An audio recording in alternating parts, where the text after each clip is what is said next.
영광스러운 우리 당과 국가의 강화 발전사에 특출한 공적을 남긴 로세대 혁명가인 김용남 동지가 97살을 일기로 고귀한 생을 마치었다. 6.25를 다 경험하고 북한의 입장에서 살아있는 어떤 역사네요. 그렇죠.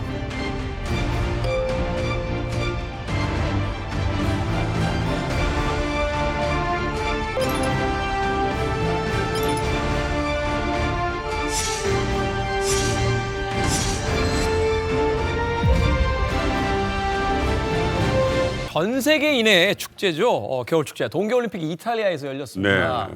글쎄요. 전 세계인들이 축제라고 해서 이렇게 신나 있는 이 동계올림픽을 보면서 아마도 우리나라 분들은 조금 다른 감상에 젖지 않았을까 하는 또 생각을 해보게 됩니다. 바로 지금으로부터 8년 전인 2018년에 평창올림픽이 겹쳐서 떠오르는 건 비단 저만은 아닐 것 같다라는 또 생각이 드는군요. 지금 현재 상황에서는 뭐 상상도 못할 일들이 참 많이 있었습니다. 네, 당시 김정은의 여동생인 김여정 그리고 또 북한의 고위급 인사로 김영남이 북한 대표단으로 평창을 방문을 했습니다. 그래서 뭐 전 세계인이 관심 있게 지켜봤던 그런 날이었죠.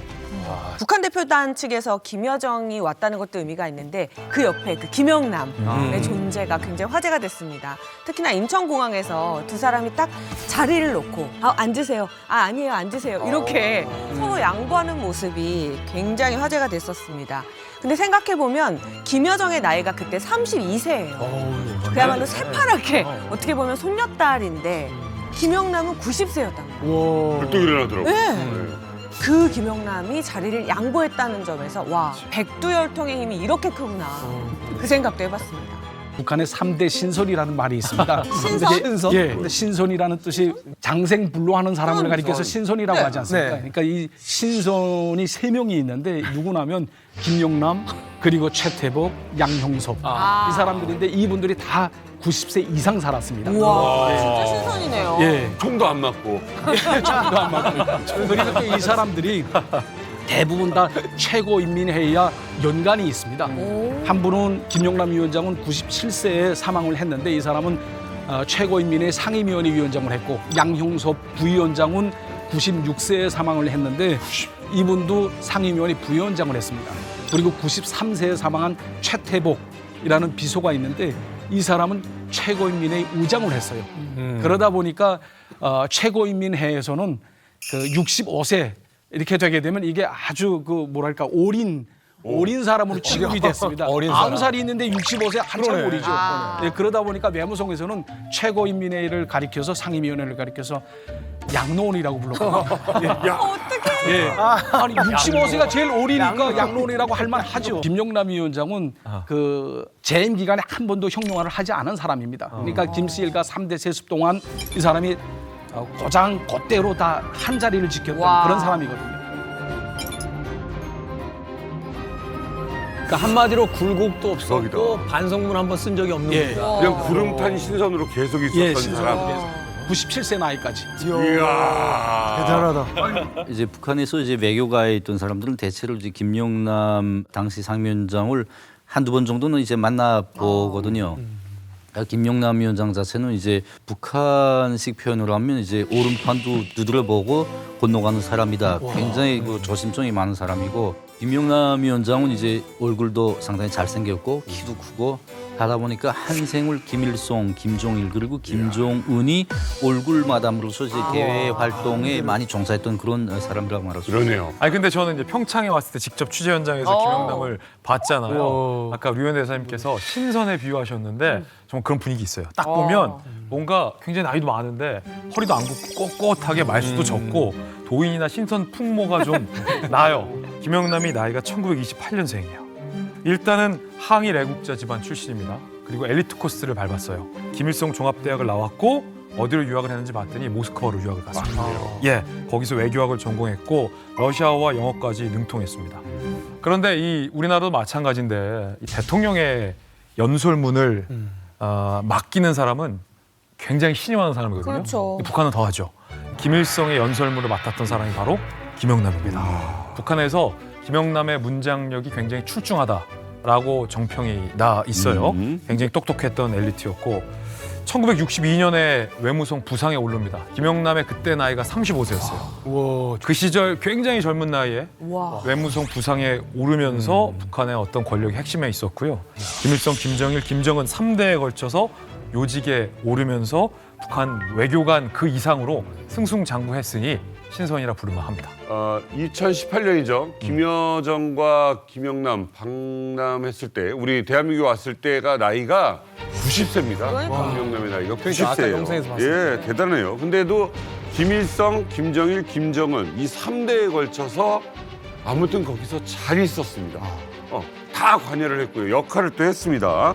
자, 어쨌든 60년 넘게 이 권력에서 그것도 최측근에 있었던 인물 김영남 이런 인물이 97세의 나이로 얼마 전 사망했습니다.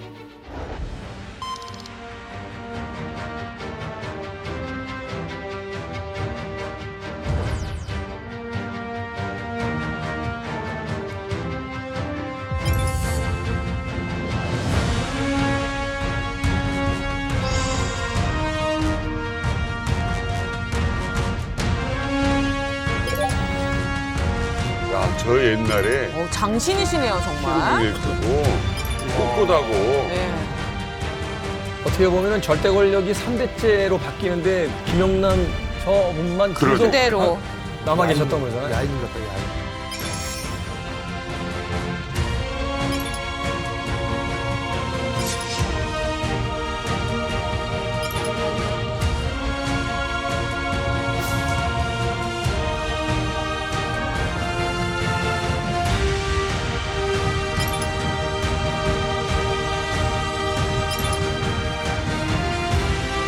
세상에 저 흰머리가 이분이세요? 영광스러운 우리 당과 국가의 강화 발전사에 특출한 공적을 남긴 로세대 혁명가인 김영남 동지가 97살을 일기로 고귀한 생을 마치었다. 6.25를 다 경험하고 네. 3대를 그 공모를 했으니까 대단하다. 그러니까 북한의 입장에서 살아있는 어떤 역사네요. 그렇죠.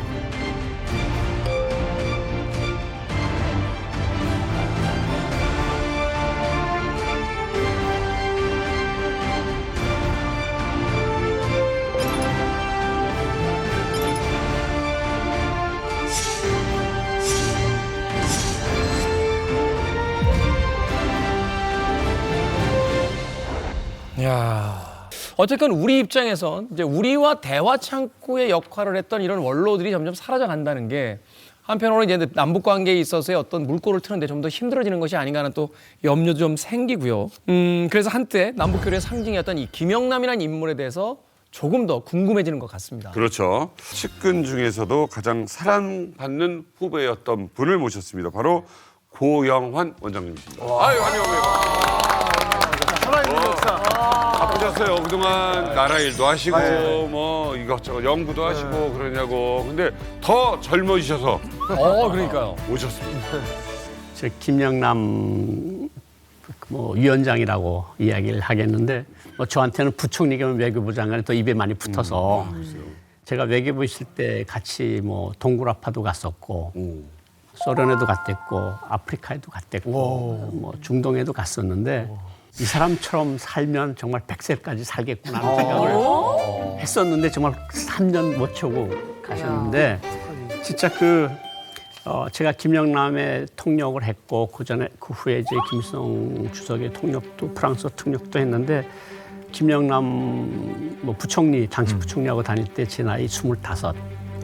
와, 어떻게 우연히 뽑혔다가 이제 김영남이 눈에 들어서 김일성 주석 통역까지 갔는데 정말 맥주는 어떻게 마시고 냉면은 어떻게 먹고 목욕은 어떻게 하고 집살림은 어떻게 하고 집사람은 누구고 제가 그렇게까지 자세하게 알게 될 줄은 정말 몰랐는데 겸손하셔서 말씀을 못 하시는데 제가 조사한 거를 말씀을 드리겠습니다. 25살 때 유학을 현지에 가 있는 사람들 왜 유학파보다 더 발음이 좋았다. 그래서 너무너무 통역도 잘하고 그 센스 있어서 뭐라고 칭찬했습니까, 김영남 위원장님?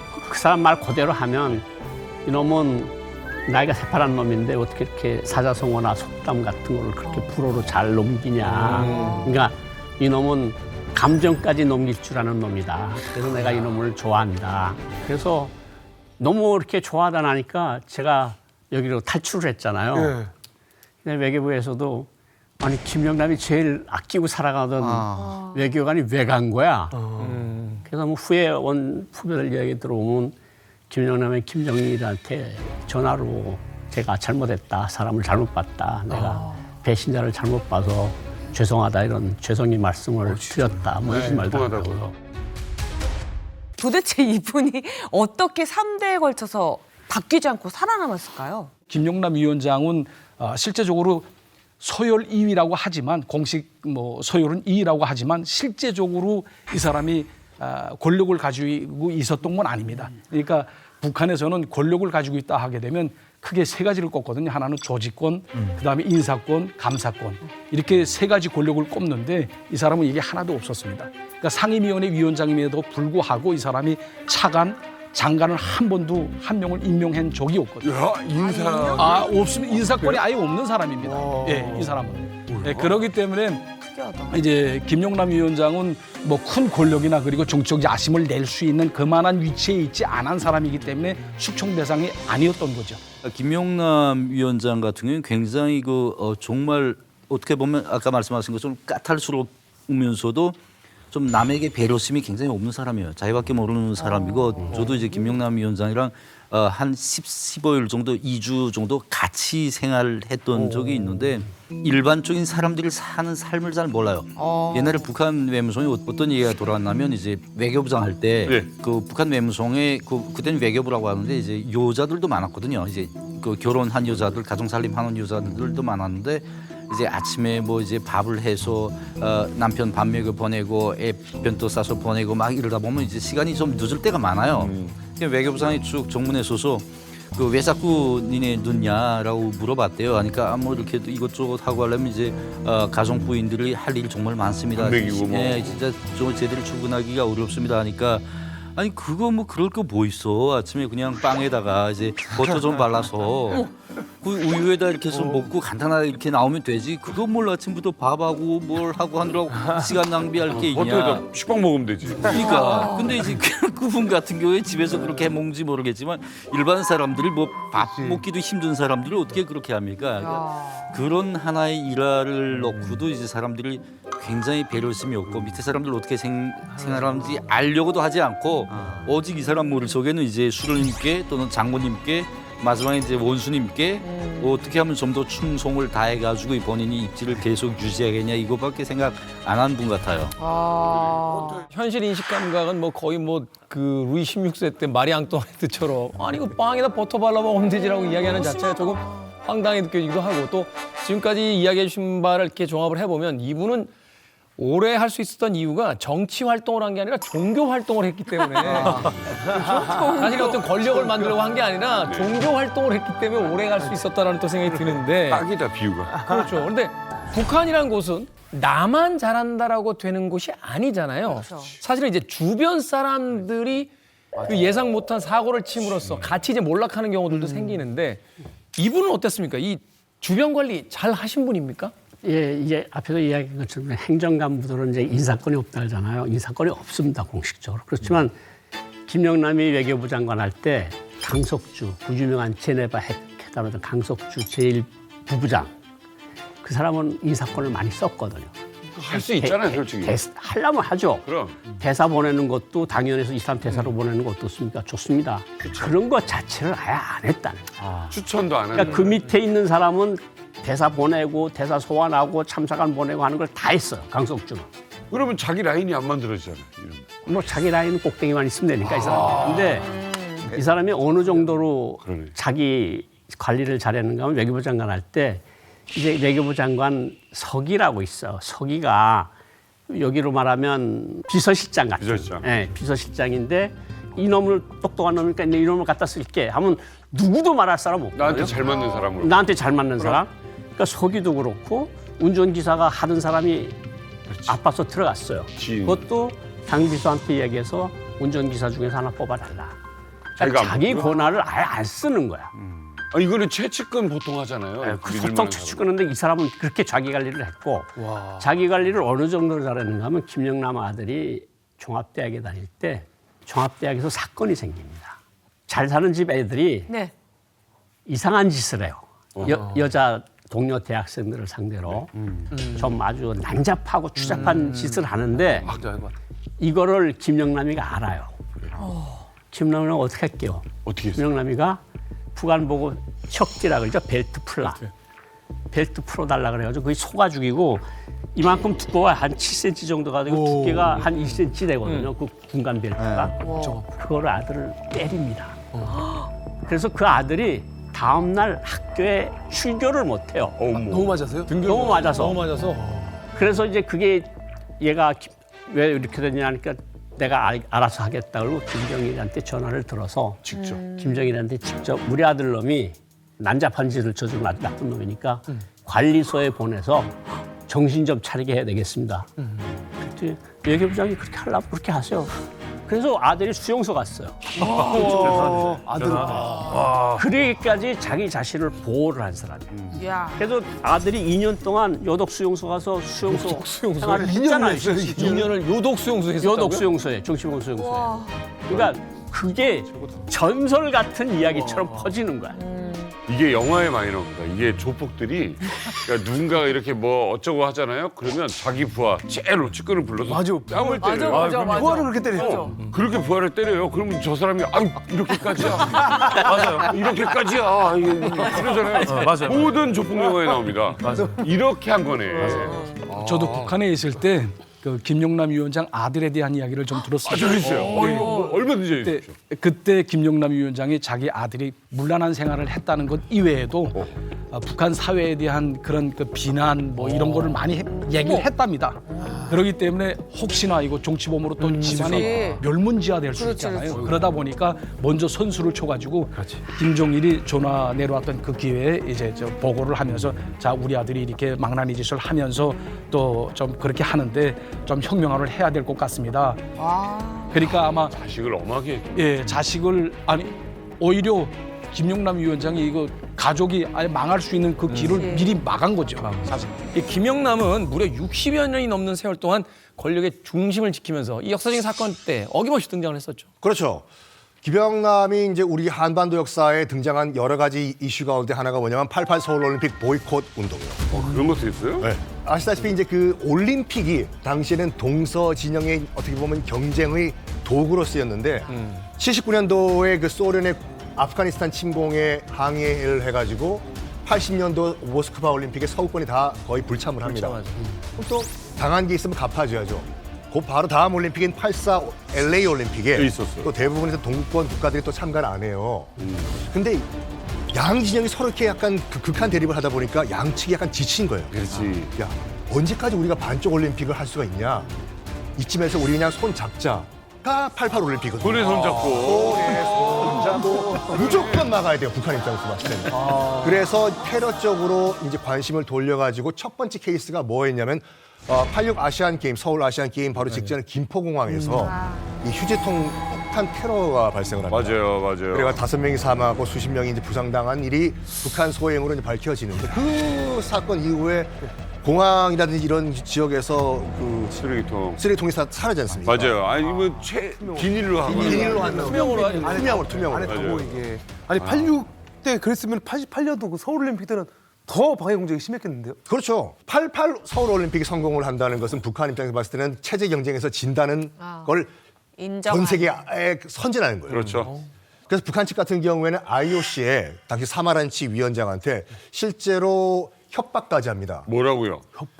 지금 휴전선에서 얼마 떨어져 있지 않은 서울에서 올림픽이 벌어지면 어떤 군사적인 충돌이 일어나가지고 선수의 안전을 보장할 수가 없다. 그걸 북한이 얘기했다고. 북한이 IOC 사마란치 위원장한테 야, 얘기했다. 이거 진짜 못됐다. 우리는 보장할 수가 없다. 아니 이런 전쟁 준전시 지역에서 올림픽을 할 거냐. 이런 식으로 계속 IOC를 어떻게 보면 겁박을 했죠. 근데 그게 안 통하니까 최악의 8582의 폭파 사건이죠. 김현희. 김현희. 이런 나쁜 짓을 또. 이게 이 모든 거에 굉장히 중심적인 역할을 한 사람이 또 김영남이다 이 말이죠. 당시에 실제 북한은 말도 안 되는 요구를 했어요. 88 올림픽을 남북 공동으로 치르자 하면서 개막식은 평양에서 치르자. 라는 걸 IOC한테 요구를 했었는데 그 들어줄 리 있습니까? 그 개막식을 가져간다는 건 그렇죠. 다 모든 걸 다 가져간다니까. 그리고 그때 안 들어주자 누가 등장했냐? 김영남이 등장. 우방국들을 돌아다니면서 서울 올림픽을 보이콧하라 라는 이 작업을 김영남이 총괄을 했는데 당시의 외교 문서가 우리 쪽 외교 문서에 이렇게 남아 있어요. 기록이. 김영남이 당시 북한 정부를 대표해서 외교적 회담 설득을 시도했고 우방국들 예를 들어 우간다에 보이콧을 부탁했음 이라는 게 우리 외교관의 기록에 남아 있습니다. 우간다에 부탁했어요. 네. 근데 우간다가 거절했어요. 웃긴 건. 그래서 쿠바, 니카라과, 에티오피아, 마다가스카르 이 4개만 이 김영남의 보이콧 요청을 받아들인 걸로 지금 되어 있고 당시 88 올림픽 개최를 저지시키기 위한 이 작전에 김영남의 밀책 수행을 하며 통역을 했던 인물이 이 자리에 있는 고용환 원장님이라는 사실입니다. 이렇게 연결이 된다고요? 저 대표단이 구성이 됐는데 김일성 교시가 전달이 됐어요. 부총리 방에서, 외교부장 방에서. 근데 김일성 말을 요약을 하면 어떤 건가 하면 우리도 올림픽을 못 하는데 남조선 괴뢰가 올림픽 한다는 게 말이 되냐. 남조선에서 올림픽을 하게 되면 서울 올림픽이라는 게 뭐냐면 한반도 위에 놓여진 칼날하고 같다. 이 칼날이 떨어지면 한반도는 영원히 분단이 된다. 그런 논리로 설명을 하라. 정 말을 안 들으면 올림픽 공동 주최안을 내놔라. 올림픽 그때 제가 기억이 맞는지는 모르겠는데 올림픽 종목이 23개니 그놈들이 먼저 하겠다 그랬으니 12개를 주고 11개를 우리가 가져오라. 이게 플랜 B입니다. 그래서 특명을 받고 여러 나라를 돌아다녔고 제가 나쁜 짓을 하는데 선봉에 섰던 사람이에요. 플랜 B가 그러니까 공동 개최. 공동 개최가 플랜 B. 날로 먹겠다는 거네요. 그렇죠. 날로 먹겠다고. 한 거 없이.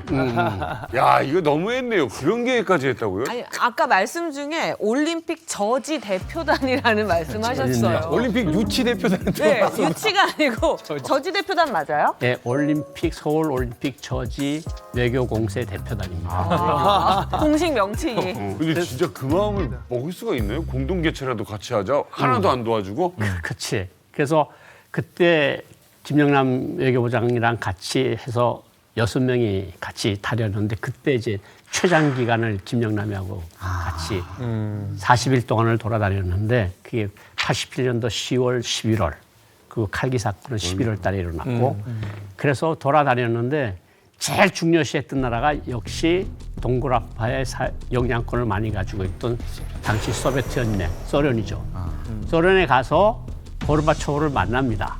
고르바초프를 만나서 김일성이 이 논리대로 설명을 해요. 고르바초프가 다 듣고 무슨 소리를 하는가 하면 내가 당 총비서이긴 하지만 우리는 정치국에서 모든 것을 결정합니다. 저는 정치국의 n분의 1이지 정치국을 내가 지도하는 게 아닙니다. 그러니까 김영남이가 화가 났어요. 아니 당 총비서면 당신 나라에서 최고 지도자 아니냐. 지도자가 안 간다 그러면 끝나는 거지. 무슨 정치국 위원들한테 물어보냐. 우리나라 안 그렇다. 그건 당신의 나라 사정이고 우리나라는 정치국 회의에서 결정을 한다. 그래서 화를 엄청 냈댔고요. 사실은 거기서만 그런 게 아니라 불가리아라는 나라 가서 또도로 주급을 총비서하고 회담을 했는데 똑같은 논리예요. 당 정치국에서 그러니까 짠 거야. 이게 지금 사회주의 나라들. 그래. 짰어. 아니 근데 전화 통화 저 간다 볼리비아로 지금 가니까 이렇게 대답했다. 그리고 동독에 가서 호네커라는 사람이 있어. LA 호네커. 만났는데 LA 호네커도 똑같은 소리예요. 당 정치국에서 결정할 일이다. 그래서 그때 뭐 폴란드, 헝가리 다 돌아다녔는데 사회주의 나라들이 다 짰어요. 그래가지고 정치국에서 그렇게 결정을 한다. 그러니까 우리가 판단하건데 이거는 간다는 소리 아니에요. 그렇죠. 그래서 김정일, 김일성이한테 보고를 했어요. 와, 이 나라 사회주의 동권 사회주의 나라들은 서울 올림픽에 갑니다. 어떻게 보면 이제 우방국이었던지 소련도 이제 부탁을 거절했잖아요. 네. 그럼 이제 김영남 화가 많이 났을 것 같은데 그때 박사님 어땠어요? 제가 그때 기억에 제일 생생한 게 이제 고르바초프를 만나고 와서 저녁에 됐는데 이제 컴컴해졌어요. 겨울에 모스크바 해가 빨리 지거든요. 그렇지. 근데 우리는 배가 고파 죽겠는데 그래서 내가 제일 거기서 쫄병이에요. 내 우가 다 국장이고 부상이고 다 이래요. 가서 식사하자고 가서 그러라. 내가 제일 그러니까 이제 갔죠. 떡떡 두들리고 부처는 식사를 하려고 다 모여 있습니다 했더니 바로 깜짝 놀랐어요. 지금 수령님이 교실을 장군님이 지시를 집행 못했는데 그 밥이 목구멍에 넘어가. 그래서 아, 죄송합니다. 이사고 나서 식사 안 하신답니다. 그러니까 식사 다 치우라. 밥을 못 먹었어요. 이거 또 살려고 정치하네. 밥을 못 먹었고 근데 그날 도착한 다음 날이라 배가 무지 고팠어요. 그렇죠, 배고프죠. 새벽 2시에 에치라고 하는 어떤 대사로 된 사람이 하나 있었는데 북한, 그 둘이 제일 쫄다고 해요. 둘이서 대사관에서 전화를 걸었죠. 대사한테. 우리 지금 대사관에 갑니다. 배고파서 죽을지. 이거 몰래 드셨어요? 냉면 2그릇만 만들어 주십시오. 그러니까 차를 보내왔더라고 초대서에. 그래서 밥을 가서 둘이서 밥을 먹었는데 그게 대사가 어떻게 돼서 지금 보고를 해가지고 대표단 끝나고 들어올 때 그때 에치라고 들어가서 밥을 먹었다면 그래서 죄송합니다. 또 그걸 또 그게 또 그리고 그게 계속돼서 불가리아도 그랬고 그다음에 저 체코 저 동독도 그랬고 다 정치국 회의에서 결정한다 그랬잖아요. 네. 그러니까 그날도 저녁밥 먹고 한 다니면서 저녁밥 굶은 게 한 5번 돼요. 김영남은 자기가 일 안 되면 밥을 안 먹는 거야. 못 먹나 봐요. 근데 그게 보고가 되잖아요. 근데 이제 전보문에 이렇게 해서 이렇게 못 됐는데 식사를 목구멍에 넘어가느냐 이야기가 있어서 저녁 식사를 하시지 않음. 이건 당연을 통해서 이건 김정일한테 따로 보고가 아, 그걸 보여주는 거구나. 정치야. 이때 당시에 순방을 다녔을 때 그러면 88 올림픽에 보이콧을 해준 나라도 있습니까? 거기에서 아프리카로 건너갑니다. 아프리카로 유럽에서. 예, 유럽에서 아프리카로 건너갔는데 뭐 탄자니아, 기네 이런 나라들은 다 대답을 애매하게. 근데 탄자니아, 기네는 정말 김일성이 신경 엄청 쓴 나라들이고. 그러다가 이제 마다가스카르라는 나라에 들어갑니다. 마다가스카르. 자연이 살아있는. 영화 마다가스카르 있죠? 네. 자연이 마다가스카르라는 나라에 들어가는데 그때 대통령이 디디에라 지라카인데 딱 우리 수령님 교시가 이런 게 있으니까 수령님 말씀을 전달하겠습니다. 그러니까 안 간다. 그러니까 얼굴이 막 째져서 처음 듣는 소리거든. 거기까지 돌아다녔는데 10몇 개째인데 뭐 우리 안 간다. 수령님 안 가라고 안 가고 뭐 어려울 때 동지들끼리 서로 힘을 합쳐야지. 그래서 너무 좋다고 역시 대단하시다고 이야기를 하면서 무슨 이야기를 하는가 하면 그런데 제가 안 가겠는데 지금 보시다시피 대통령궁이 물이 좀 새고 좀 안 좋다. 계획값도 없는 거야. 안 좋다. 그러니까 너 수령님한테 보고 드려서 대통령궁을 하나 좀 지어줬으면 좋겠다. 그리고 우리가 지금 남아공으로부터 침공 위협을 받는데 남아공이 마다가스카르 먹을 생각도 아예 없었어요. 근데 그냥 그것도 없고. 반대파를 위해서 지금 이야기를 하는 건데 항공망 좀 지원해달라. 그래서 북한이 유명한 사신고사 기관총이라고 있잖아요. 벌써 사람들 쏜다고 하는. 예. 그거를 한 개 대대를 좀 구원해달라. 그러니까 그거를 와서 전보문을 내가 다 썼거든요. 김일성이 그 다음 날 다 해주겠다 그래. 진짜 그래요? 그래서 그거 그렇게 됐고 올림픽 안 나가는 안 나가는 조건으로. 어차피 얘기 들으니까 올림픽 보낼 돈이 없어. 돈도 별로 없었을 것 같은데. 그리고 세이셸이라는 나라에 넘어가요. 세이셸. 세이셸이 그 유럽 사람들한테는 약간의 발리 같은 시양 뭐 신혼여행지고 굉장히 멋있는 나라인데 거기에 인구가 한 10만 명밖에 안 되고 다 합쳐서 장관이 5명밖에 안 돼요. 군총사령관까지 다 합쳐서 5명만 만나면 하루에 만나면 일 다 끝나는 거야. 근데 대통령 만나서 이야기를 하니까 대통령 똑같은 소리야. 안 간다. 근데 김일성 동지하고 얼마나 친분이 두터운데 안 간다. 뭐 해달래요? 해군. 해군? 해군이 그쪽도 또 짰어. 유럽도 짜고 아프리카도 짰어. 야, 우리 어차피 못 가니까 뭐 하나씩 좀 받자. 실리 외교. 실리를 해서 북한이 잘 만드는 게 어뢰정이라는 걸 잘 만들어요. 고속정. 어뢰 2발씩 싣고 다니는 거 하는 건데 그거 한 개 분견대 그러니까 8척.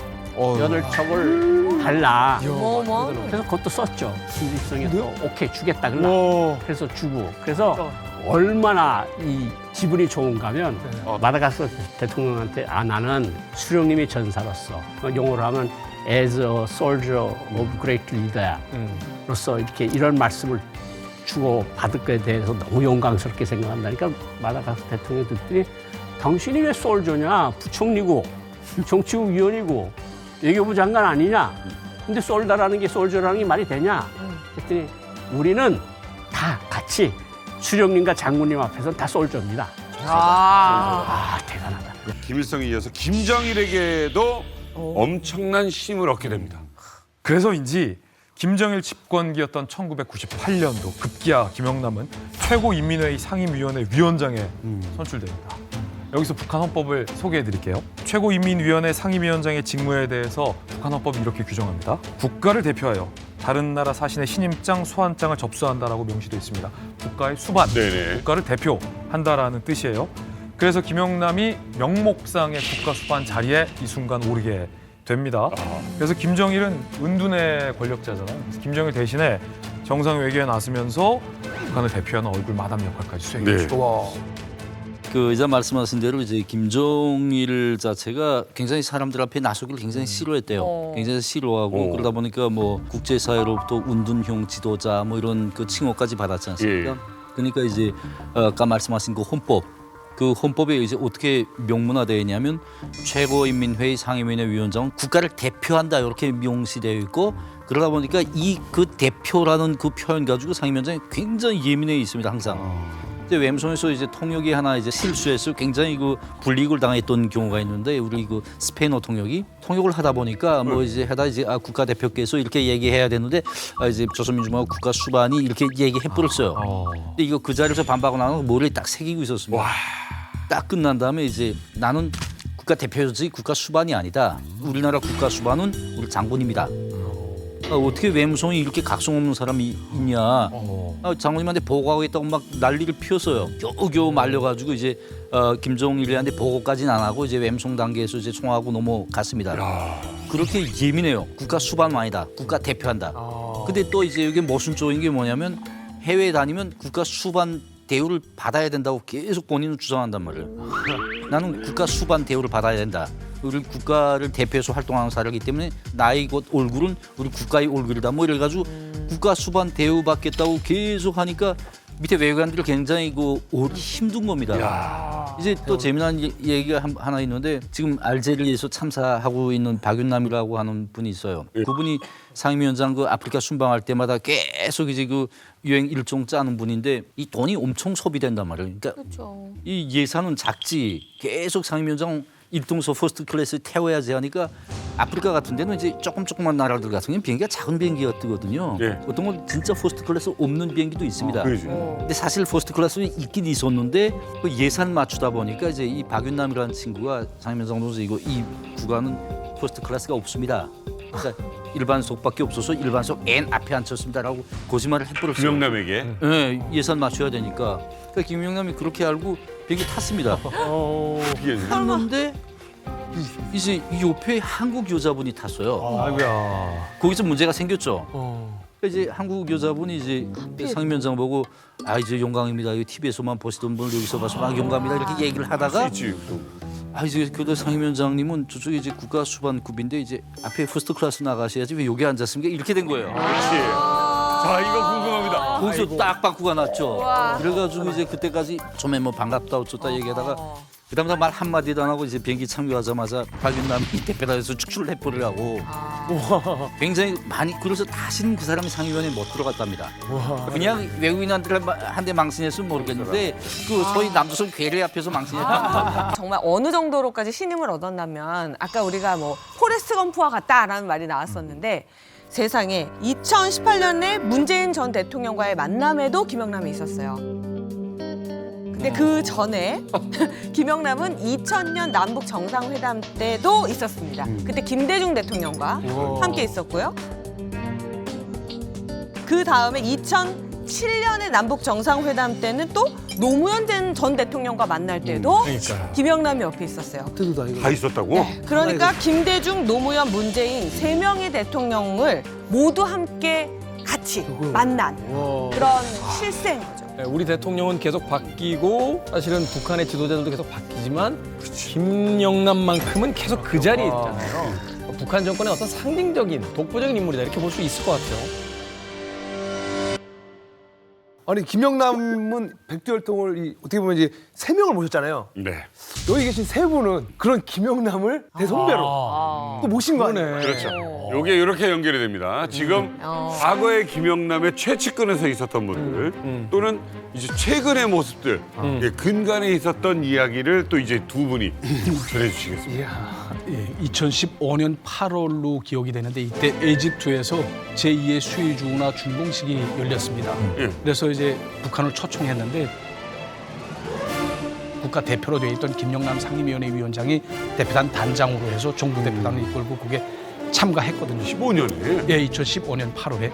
그래서 제가 대표단 통역으로 같이 따라갔습니다. 그러다 보니까 이제 에집트 측에서 대통령이 나와서 다 일일이 국가수반들하고 악수를 했습니다. 우리가 먼저 제의를 한 거는 단독회담을 대통령과의 단독회담을 제의를 했었거든요. 그래서 김영남 상임위원장이 그저 그냥 인사만 하고 그냥 헤어졌습니다. 그런데 이때 같이 따라갔던 신홍철 부상이라고 지금 러시아 대사를 하고 있는 분이 있는데 그 신홍철 부상이 상임위원장 동지 혹시 대통령과의 단독회담이 불발될 수도 있으니 우리가 먼저 주동적으로 만나서 이제 김정은 동지의 그 구두 친서를 전달하는 게 어떻겠습니까? 라고 얘기를 했단 말입니다. 네. 그러니까 김영남 위원장이 뭐 그렇게까지 할 필요가 있나? 에집트하고는 우리가 정말 돈독한 사이이기 때문에 이 사람들도 우리가 만나자고 하게 되면 별 다른 문제가 없을 거야. 이렇게 하고 일축해 버렸습니다. 근데 아니나 다를까 불발됐거든요. 불발됐거든요.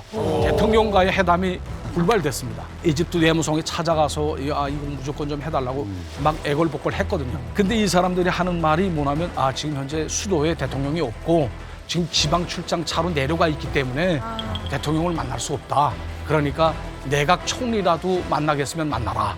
이런 식으로 지금 다시 대답이 돌아왔습니다. 끝내. 예. 그런데 이 말이 모두 새빨간 거짓말이었습니다. 무슨 말이에요? 새빨간 거짓말이었습니다. 무슨 말이에요? 증거 사진 한 장이 공개되면서 모두가 멘붕에 빠졌어요. 왜요? 자, 지방에 있어서 바쁘다는 이집트 대통령 어디 있었을까요? 사진 보시죠.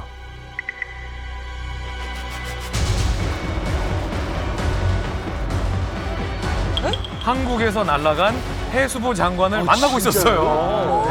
압델 파타 엘시시 이집트 대통령이었고 그때 박근혜 정부였잖아요. 그래서 유기준 당시 해수부 장관의 박근혜 대통령 친서를 전달받았다라는 소식이 대문짝만하게 보도가 된 거죠. 수도에서 한국 해수부 장관을 만나고 있었던 거예요. 거짓말을 한 거죠. 이미 2010년대 중반부터 이집트와 대한민국 사이의 분위기가 산업적으로, 경제적으로, 외교적으로 사우나도 가고 다 할 거 다 하던 사이였는데 그때 판단이 나이버했던 거죠. 그런데 한국의 장관을 만나주면서 곧 들통난 거짓말까지 했다라는 것 때문에 사실은 북한 대표단 입장에서는 류 대사님 굉장히 좀 곤욕스러웠을 것 같아요. 예, 뭐 난리가 났습니다, 진짜 그때. 실제 북한과 이집트 사이의 관계는 중동 전쟁 시기 같이 피를 함께 나눈 전우의 관계로 지금 다 인식을 하고 있거든요. 근데 지금 이런 뭐 한국 해수부 장관을 만나주고 국가 대표인 김영남 상임위원장은 만나주지 않았다. 이거는 정말 대표단 성원 모두가 다 멘붕이 왔습니다. 그 배신감에. 그래서 같이 따라갔던 신홍철 부상이 이 이집트가 어떻게 이럴 수 있나 우리한테. 그래서 이집트 개 XX 뭐 이런 그 정도로 쌍말까지 했거든요. 그리고 바로 또 요거로 나오더라고요. 상임위원회 위원장은 뭐라고 얘기를 했냐면 이런 치욕을 당할 바에는 다시는 에집트에 오지 않겠다. 이렇게 얘기를 했습니다. 이집트에서도 그러거나 말거나. 그렇죠. 회담이 끝나자마자 다 짐 싸게주고 비행장으로 곧장 나갔거든요. 상임위원장이 다 가자 해가지고 다. 의사 말씀하신 그 신홍철 대사가 북한에선 부상이라고 하는데 이제 담당 부상이 상임위원장을 만날 기회가 굉장히 많습니다. 이게 대표단 오면 계속 만날 때마다 상임위원장 눈을 피해요. 그때 상임위원장이 너무 그때 치욕스러워가지고 비행기에서 오면서 신홍철 부상 보고 우리 비행기에서 떨어져 죽자고 장모님이 그 이제 이런 명령도 집행 못 해가지고 우리가 목숨 가지고 돌아가서 뭘 하냐 비행기에서 둘이 같이 떨어져 죽자고 그런 얘기를 계속해서 신홍철 부상이 그 러시아 대사 파견되기 전까지 상임위원회에 들어가는 걸 제일 싫어했어요. 그러다 보니까 상임위원장 그 눈 피하느라고.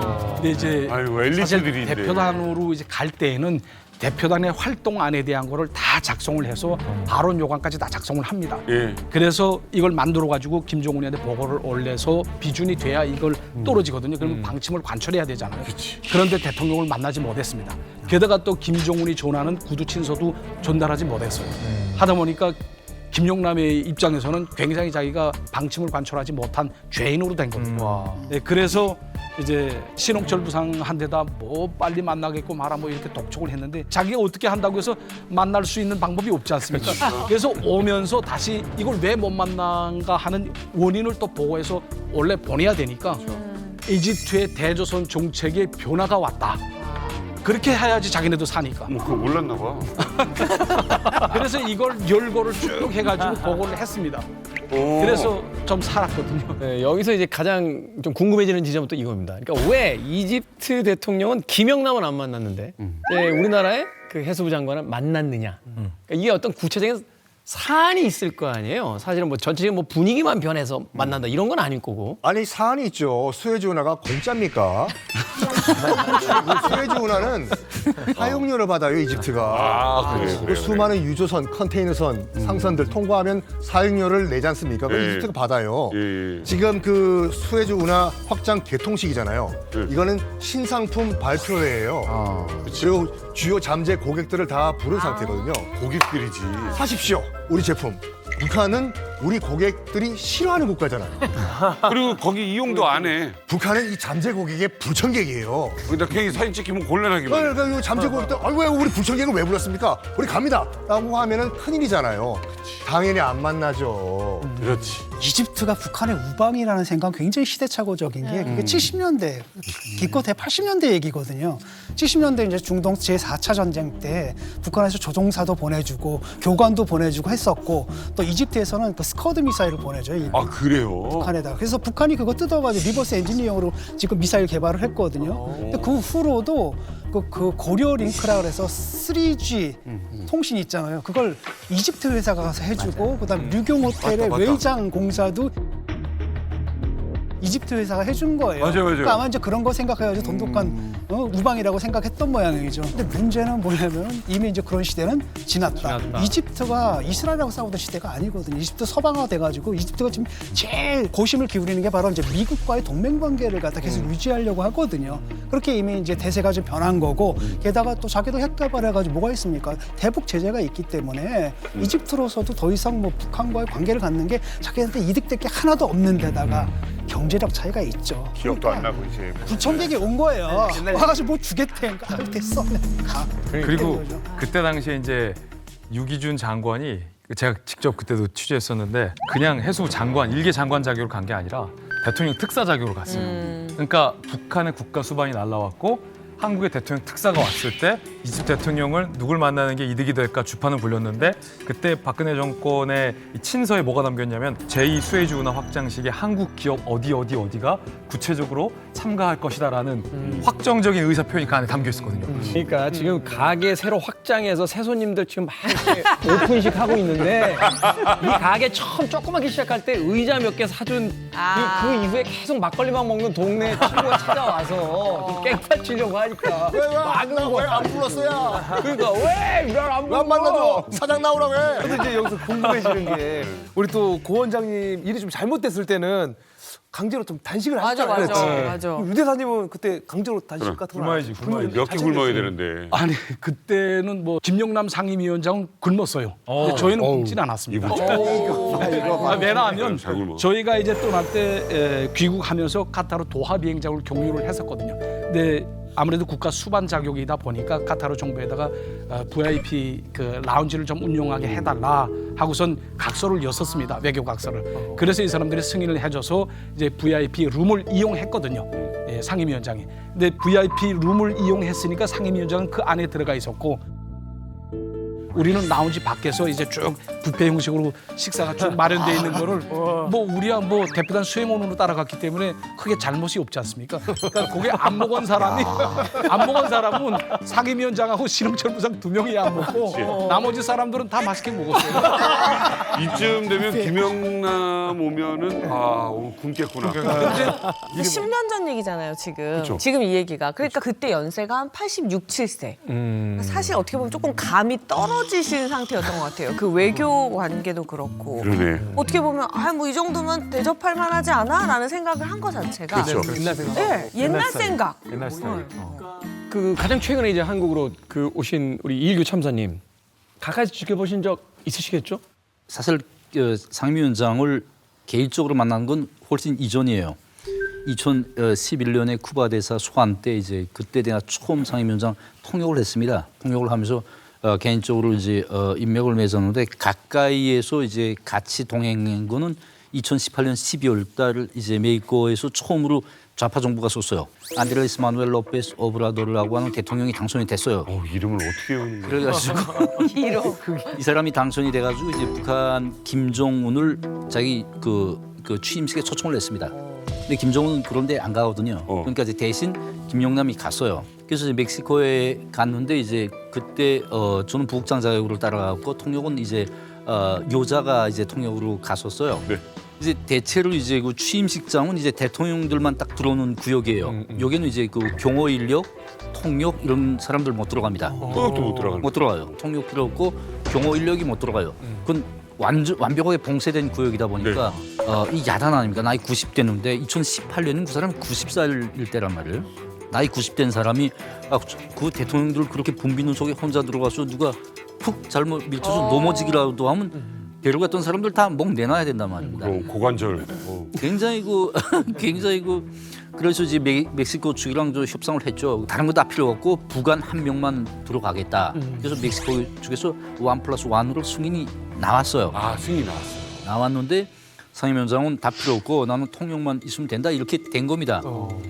근데 통역은 요자가 따라갔는데 이 요자가 뭐 상임위원장을 부추길 수는 없잖아요. 명분이 한 번. 그래가지고 이제 그 내부에서 이제 토론을 했죠. 그래서 이제 어떻게 하면 좋겠냐 해서 내가 이제 통역으로 당선이 됐어요. 내가 들어가서 이제 통역을 해라. 그 들어가는 날 취임식 날 아침에 상임위원장한테 들어가서 이제 위원장으로서 이제 제가 이제 통역을 해서 들어가게 됐습니다라고 이제 보고를 했어요. 할 수 있는 얘기잖아. 상임위원장이 완전 성을 내면서 이거 무슨 놈이 사업 조직을 이렇게 하냐. 취임식 안 들어가겠다. 막 화를 내는 거예요. 참사님을 좀 싫어했던 건가요? 그래서 잘생기게. 뭔가 좀 튀어서 잘생긴 사람 싫어하는 거야. 원래는 그때 상임위원장을 조금 높여주는 의미에서 상임위원장 가는 대표단에 당중앙위원회 비서급 간부들을 무조건 망라시켜라. 이렇게 해서 그때 박태송이라는 지금 내각 총리하는 그분이 그때 담당 비서였는데 그분이 대표단에 망라가 됐습니다. 그러니까 실질적으로 대표단 내부의 실권자는 그 박태송이었거든요. 네. 그래서 박태송 그분이랑 토론해서 그분이 자 네가 들어가라 해서 내가 들어간 건데 이렇게 된 거예요. 노발대발. 박태송 비서한테 얘기해서 상임위원장이 안 들어가겠답니다 하니까 내가 들어가서 설득하겠다. 그 들어가서 이제 상임위원장으로서 이거 사실은 상임위원장하고 합의 없이 토론한 건데 제가 잘못했습니다 하고 사죄했어요. 그랬더니 이제까지 꼿꼿하던 사람이 이제 비서 동지가 와서 말씀하시면 들어가겠습니다. 이것도 뭐야? 대서 변환한 거. 세세 전환. 왜 그런 거야? 전환하는. 그래서 이제 우리가 그때 밑에서 그거 보면서 역시 저 사람 오래가는 원인이 있구나.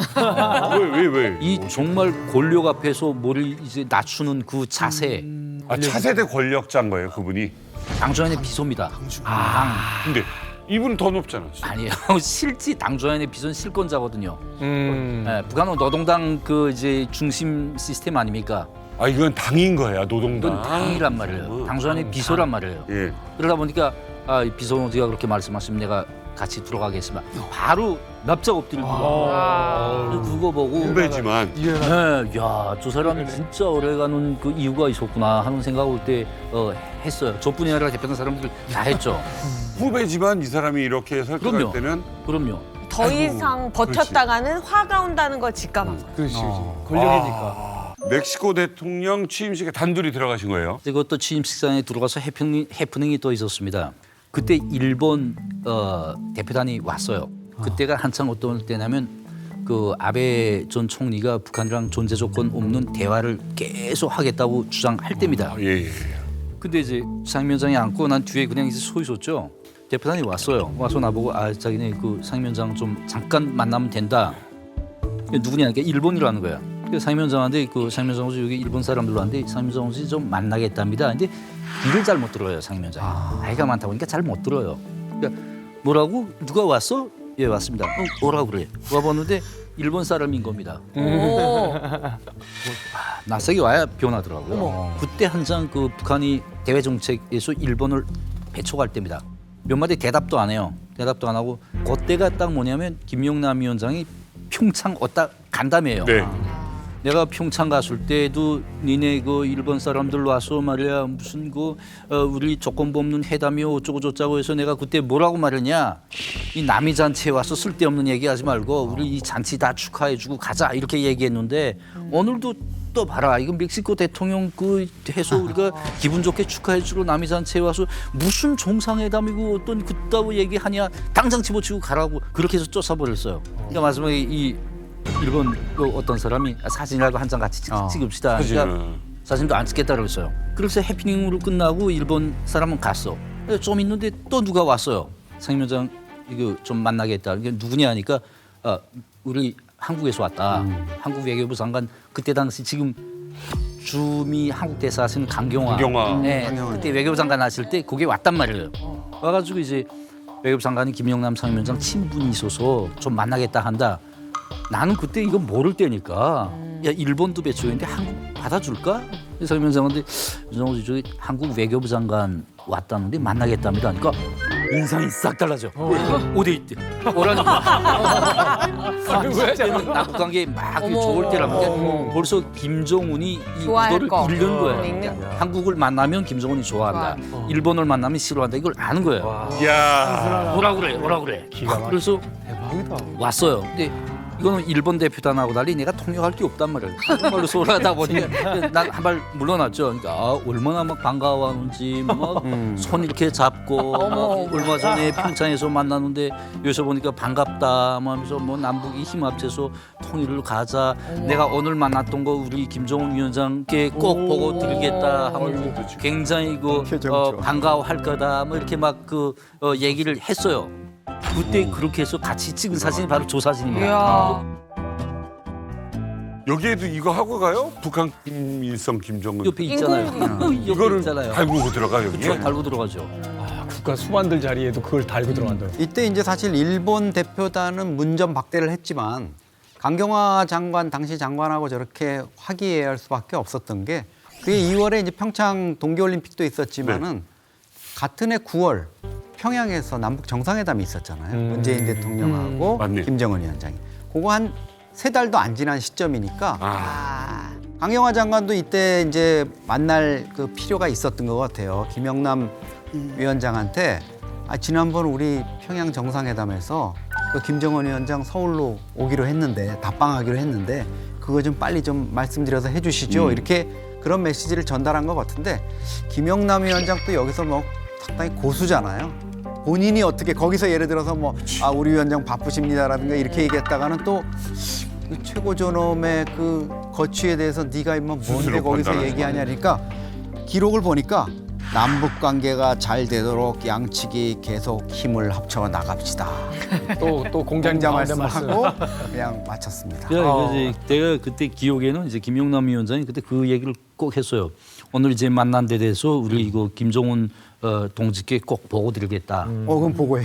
딱 얘기를 하더라고요. 그래서 이제 그 후에 이벤트가 끝난 다음에 상임위원장한테 그거 물어봤습니다. 근데 그 상임위원장한테 제가 조금 이제 의문이 남았던 게 있는데 그 일본 사람들 사진 찍자 그랬는데 그때 왜 안 찍었습니까? 이렇게 물어보니까 일본 놈들은 정말 교활하고 앙큼하고 강력하고 성대모사 하시는 거? 느껴진다. 이제 그 놈들하고 이제 사진 찍어버리면 그것도 이제 신문에다 막 내가지고 고이즈미 총리가 김정은 우리 원수님께 뭐 정상회담 그 제기한 걸 내가 받은 것처럼 그렇게 뉴스를 내보낸다. 그래서 그 사람들하고 사진 찍으면 안 된다. 그래서 안 찍었다는 거예요. 정말 그 고수죠. 네. 한마디로. 자, 이렇게 3대에 걸쳐서 이 외교 무대에서 뭐 대활약을 합니다. 그런데 2018년 드디어 대한민국 땅을 밟습니다. 북한의 최고 이 혈통, 이 백두혈통 김여정과 함께 평창의 모습을 드러내게 됩니다. 자, 2018년 2월 9일입니다. 김여정과 김영남 인천공항으로 도착을 합니다. 자, 이 귀빈실 장면 전 세계 언론에 나왔죠.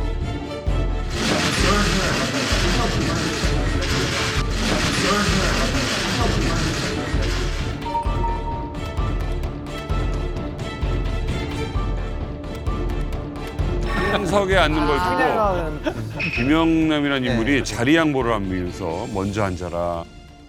자, 문재인 대통령과 청와대 접견도 하게 되고요. 어서 오십시오. 반갑습니다. 현재 힘드시지 않았습니까?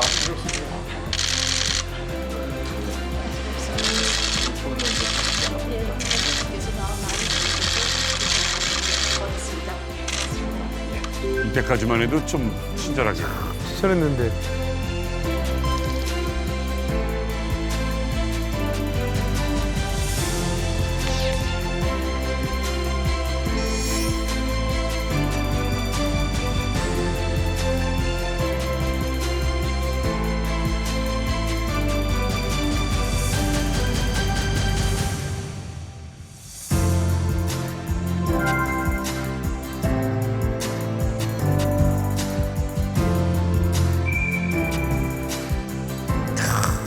눈물까지.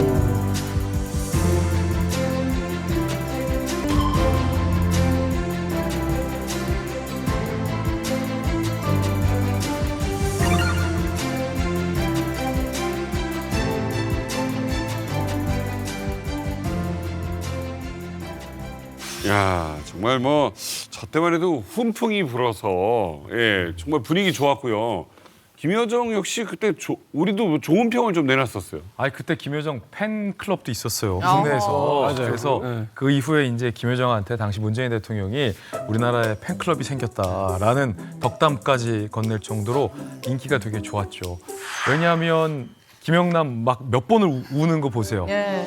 막 진정성 있게 느껴지지 않아요? 그리고 김여정이 정말 아버지뻘, 삼촌뻘인 문재인 대통령에게 깍듯하게 인사하고 발랄하게 예의 바르게 하고 하는 모습 보면서 많은 국민들이 기대를 했었죠. 저게 북한의 진짜 속내이길.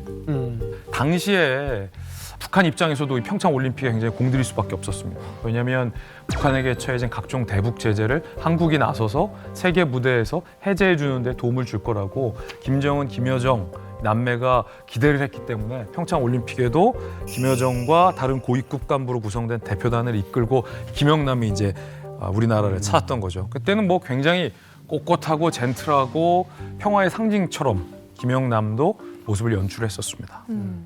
김여정은 결국 백두혈통 최초로 대한민국 땅을 밟은 사람이 됐고요.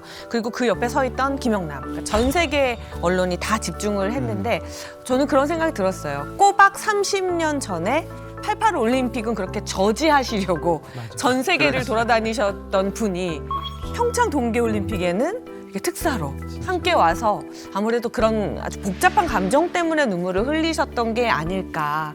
예. 어쨌든 당시에는 이렇게 최고위층 인사를 보낼 만큼 남북 관계가 굉장히 끈끈했습니다.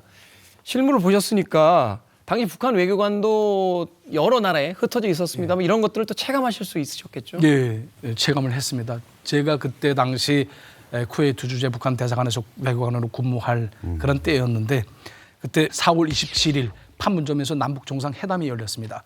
그 이후에 이제 평양에서 각국 주재 북한 대사관의 전보가 내려왔습니다.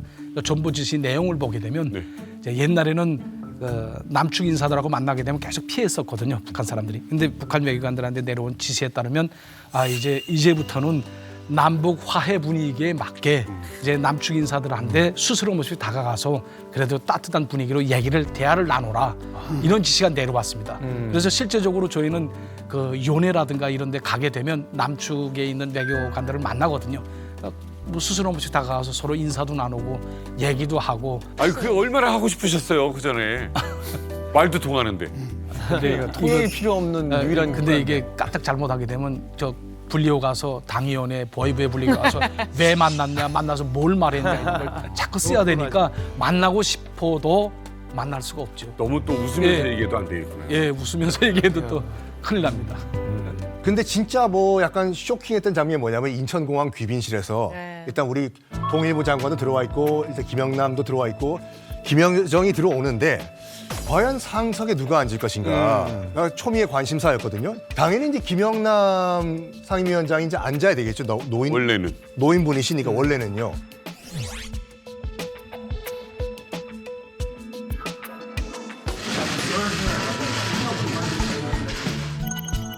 그런데 지금 여기서 결국에는 양보하다가 이제 김여정이 앉았잖아요. 이런 유교 문화권에서 나이를 뛰어넘는 조건이 하나 있어요. 군신 관계. 그렇죠. 그렇죠. 왕조에는 가능해요. 아무리 나이가 어려도 왕비, 공주, 왕자한테는 납작 엎드리거든요. 80이 넘은 영의 정도. 그렇네요. 그걸 딱 적어봤을 때 뭘 느끼냐면 조선민주주의 인민공화국 웃기고 있네요. 그냥 김씨 조선이에요, 그냥. 야, 진짜 저 장면이 인상적이었어요. 인상적이죠. 당시에도 이게 가장 많이 뉴스화됐던 그래. 장면이었죠, 사실은. 저게 이제 나이를 봐도 그렇고 직무를 봐도 그렇고 이제 김여정과 김용남은 하늘 땅 차이란 말이에요. 근데 딱 하나 이제 백두혈통이라는 게 있습니다. 근데 저게 김용남이 몸에 밴 그런 예우가 아니에요. 김용남은 오대 가도 자기가 대접받으려고 하는 사람이거든요. 국가 대표라고 대접받으려고 그렇죠. 하는 아까 이코노미 사람인데 사건. 저렇게 절대로 이제 속을 양보하는 스타일이 아닙니다. 근데 저 사람이 그냥 저 김여정을 보고 김여정한테 한 행동이 아니고 자기가 하는 저 행동에 대해서 김정은이 인터넷을 보고 있다는 걸 안단 말이에요. 알고 있기 때문에 바로 이제 저걸 이제 저런 행동을 하는 겁니다. 쇼잉. 네, 이래야 또 더 사니까. 북한에도 아부하는 사람들이 꽤 아부를 잘해요. 어떤 아부하는 줄 알아요? 저 어떤데 회식 쭉 하고 이제 끝나고 나가면 이제 부장님 차 타고 가시잖아요. 딱 그렇게 인사합니다. 쭉 출발하면 허리 쭉 펼 법도 안 돼 계속 이제 허리 붙이고 있어요. 백밀러로 야 보다. 갔어 하면 야 후사경으로 아직 보고 있어. 그게 몸의 밴 동작이란 말이에요. 그게 지금 김정은이 이 장면을 지금 보고 있다라고 하니까 저런 동작이 나오는 겁니다. 이 두 사람의 당시 방안과 관련해서는 한 가지 또 이제 고려해 봐야 될 게 사실상의 단장이 김여정이었다는 점이죠. 왜냐하면 단장이 이제 김영남으로 명단이 오기는 했지만 김여정은 이때 이제 특별한 미션을 가지고 있었어요. 사실은 오빠인 김정은 국무위원장의 친서를 직접 들고 오는 어떻게 김정은의 특사였어요. 그거는 이 김여정이 특사고 김영남은 그냥 오는 대표단의 단장이었던 거죠. 그게 결정적으로 이제 위치가 바뀌는 게 김여정이 청와대를 방문하잖아요. 네. 그래서 문재인 대통령을 만나면서 그 들어갈 때 철가방 같은 걸 하나 들고 들어갑니다. 직접. 근데 그 철가방 속에 이제 친서가 들어있고 김여정이가 친서를 읽고 내가 특사라는 걸 밝히는 순간부터는 김여정이가 사실 이제 그 대표단의 단장이기도 하고 특사이기도 하면서 자리가 이제 되기 때문에 김영남도 그런 구도를 너무나 잘 알고 있기 때문에 꼭 뭐 김정은의 혈통 그 김씨다 이런 것도 물론 있지만 아 이게 우리 원수님의 특사 자격으로 온 사람이니까 내가 단장이지만 이 사람을 모셔야 되는 위치다 이런 의전을 아마 알았던 것 같습니다. 자, 어찌됐건 이렇게 남북 대립과 평화 이 양쪽의 모두 상징으로서 존재했던 인물이 바로 김영남인데요. 그런데 지난 11월 이 김영남의 별세 소식이 전해졌습니다. 북한에서 참 보기 드물게 이 장례식이 국장으로 성대하게 거행이 됐는데 그 영상 만나보시겠습니다. 영광스러운 우리 당과 국가의 강화 발전사에 특출한 공적을 남긴 로세대 혁명가인 김용남 동지가 97살을 일기로 고귀한 생을 마치었다. 김용남 동지의 영구를 발인하는 의식이 진행됐습니다.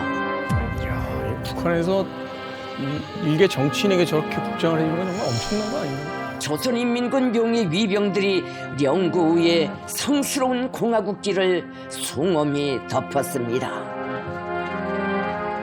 수많은 수도 시민들이 신밀히 애국 열사령으로 향한 연도마다에서 영구차의 조의를 표시했습니다.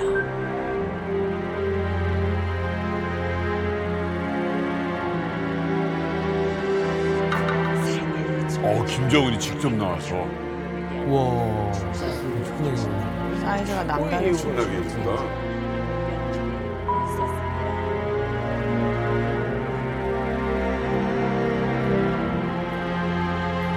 순간을 살아도 오직 수령의 사상과 우지대로만 사고하고 행동해야 한다는 투철한 신념과 존경하는 동지여, 사랑하는 조국의 대지에 안겨 편히 잠드시라.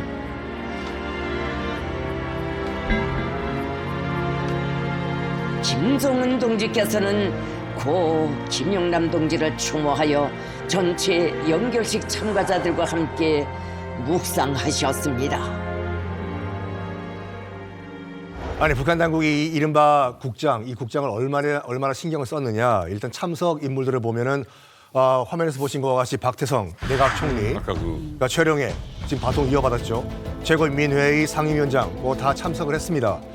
김정은이 직접 참석한 것뿐만 아니라 그 사망 바로 다음 날이죠. 11월 4일 새벽 1시에 직접 조문을 갔어요. 직접 조문을 하고 새벽 1시에. 우리가 보신 것과 같이 이제 신미리 애국 열사릉에서 이제 영결식에 참석을 했는데 입구에서 김영남의 영구를 직접 맞이했을 정도로 그럴 정도로 정말 신경을 많이 썼다. 그거죠. 근데 뭐 사실은 저런 모습들이 사실 김정은이가 별로 이렇게 도움받은 건 사실 크게 없거든요. 근데 이제 예를 들어서 3대에 걸쳐서 이렇게 충성을 다하면 선대 수령뿐만 아니라 수령들뿐만 아니라 나, 그다음에 내 후대까지 잘 봐준다. 충성해라. 그러니까 내가 내 삶이 아님에도 불구하고 내가 이렇게 정중히 모신다는 거는 너네들이 충성을 3대에 걸쳐서 4대에 걸쳐서 하면 너네 자식들까지도 다 내가 잘 봐줄 거고 우리 후대 수령도 잘 봐줄 거다. 이런 정치적 메시지가 강하게 있는 거죠. 심지어 그 김영남 사망 당시에 북한의 노동신문에서 김영남의 부고 소식을 김정은의 조문 소식보다 앞세워 보도했습니다. 원로에 대한 예우를 보여준 거죠. 부고가 저렇게 커? 사실 근데 노동신문에서는 하여튼 항상 이런 뉴스가 제일 먼저 나오는 거잖아요. 물론 이제 전면에 실렸지만 먼저 나온 건 지금 김영남 동지 서거에 대한 부고. 이 기사가 먼저 나왔다는 좌측에 거죠. 뭐가 있느냐가 더 중요한 건데 지금. 그러네요. 그러면 김영남처럼 김주의 세대까지 천년 백년 무색묵치 권력을 이어갈 사람이 누굴까? 이게 지금 궁금하신 거잖아요. 저는 노동당에서는 조용원, 외무성에서는 최선희 이 두 사람을 뽑습니다. 최선희 오래 간다. 네, 이 조용원 같은 경우는 현재 노동당 조직비서인데 인사, 그다음에 뭐 검열, 조직을 총괄하고 있는데 무색무취해요. 사실상의 김정은의 비서실장 역할을 하고 있고 여기랑 쌍두마차를 이끄는 게 외무성의 최선희인데 김정은의 어떤 외교적 구상을 말로 구현하는 인물이고 신임이 대단하고 만약에 김정은이 김주애로 권력을 준다면 이 두 사람은 김영남처럼 대를 이어서 충성할 가능성이 매우 높은 인물들이죠. 김정은이 신임하고 있는 인물들이고 그런데 이 둘보다도 더 김정은의 신임을 받는 사람은 아무래도 김여정이겠죠. 3대에 걸쳐서 어찌됐건 대외적으로 그 외교를 이제 풀어나가려고 했던 그 세대들이 이제 저물어 가고 과연 이제 다시 한번 그런 어떤 친밀한 관계를 회복시킬 수 있는 역할을 가진 사람들이 있겠는가라는 측면에서 조금 비관적인 측면이 있는데 어찌됐건 올림픽이 상징하고 있는 것은 그 평화와 화합이잖아요. 다시 한번 남북이 손을 잡고 올림픽에 동시 입장하는 그날을 좀 기대를 해보도록 하겠습니다.